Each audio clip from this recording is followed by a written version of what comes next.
Kakinada corporation ఎన్నికల pending పై ప్రభుత్వం వహిస్తున్న చర్యలను మున్సిపల్ మంత్రి పి నారాయణ మీడియా ముఖంగా ప్రకటించాలని సామాజికవేత్త దూసలపూడి రమణరాజు డిమాండ్ చేశారు. జిల్లా కలెక్టరేట్ వద్ద దూసలపూడి ప్లకార్డుతో నిరసన కార్యక్రమం చేపట్టారు. ఈ సందర్భంగా ఆయన మీడియాతో మాట్లాడారు. మరి ప్రణాళిక నివేదిక ఇవ్వాలని సీఎం గారు ఆదేశించారు అని నారాయణ గారు చెప్పారు. మరి 2 నెలల్లో చేస్తామని చెప్పింది 4 నెలలు అయింది. మరి ప్రభుత్వం ఇప్పుడు ఆ విషయం మీద ఏం చేస్తుందనేటువంటి గోప్యత లేకుండా ప్రజలకు మీడియా ముఖంగా ప్రకటన చేయాలని చెప్పి ఈ రోజున కలెక్టరేట్ వద్ద కోరుతా ఉన్నాం.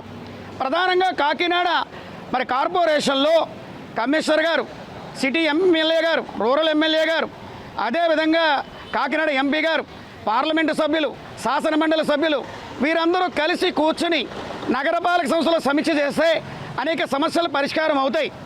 మరి ముద్దాడ రవిచంద్ర గారు సీఎం సెక్రటరీగా మరి గతంలో ఇక్కడ జిల్లా కలెక్టర్గా ఉన్నప్పుడు స్పెషల్ ఆఫీసర్గా అఖిలపక్షం నిర్వహించారు. ఆ విధంగా చేయడానికి కలెక్టర్ గారు ముందుకు వచ్చినా ఇక్కడ సమన్వయ వైఖరి లేకపోవడంతో అఖిలపక్షం నిర్వహించే కార్యక్రమం జరగడం లేదు. ఈ రోజున కాకినాడ నగరంలో 30% చెత్తలు డంపింగ్ యార్డుకి చేరడం లేదు, 40% మురుగు కాలువల క్లీనింగ్ జరగడం లేదు, 50% వీధి దీపాలు వెలగడం లేదు, రోడ్లు, డ్రైన్లు, కలవట్లు నిర్మాణాలు 100% జరగడం లేదు. అదేవిధంగా అరట్లగడ్డ సామూత నగర్ రిజర్వాయర్ మరి యొక్క సామలకోటలో ఉన్నటువంటి రిజర్వాయర్ కానీ, అరట్లగడ్డ రిజర్వాయర్ కానీ ఎక్కడ నీటి నిల్వలు సమృద్ధిగా లేవు. ఆకుపచ్చ పసరుతోటి నీరు సరఫరా అవుతూ ఉంది. మే నెలలో ఎండల్లో నీటి కొరత వచ్చేటువంటి పరిస్థితులు ఉన్నాయని చెప్పి తెలుస్తూ ఉంది. మరి ఈ రకంగా ఇలా వదిలేస్తే రాబోయేటువంటి వర్షాల కాలంలో సామలకోట కెనాల్ ముంపుకు గురయ్యేటువంటి అవకాశం ఉంది. మరి ఈ రోజున కాకినాడ నగరంలో స్మార్ట్ సిటీ ప్రాజెక్టుకు సంబంధించినటువంటి నిధులు 180 కోట్ల రూపాయల బకాయి ఉంది కాబట్టి వాటిని విడుదల చేయాలి.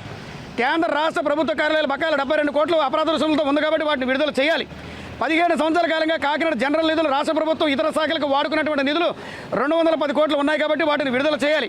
ప్రత్యేకమైన ఆర్థిక ప్యాకేజీ ఇస్తే సురక్షిత కాకినాడ మరి ఏర్పడేటువంటి అవకాశం ఉంటుంది.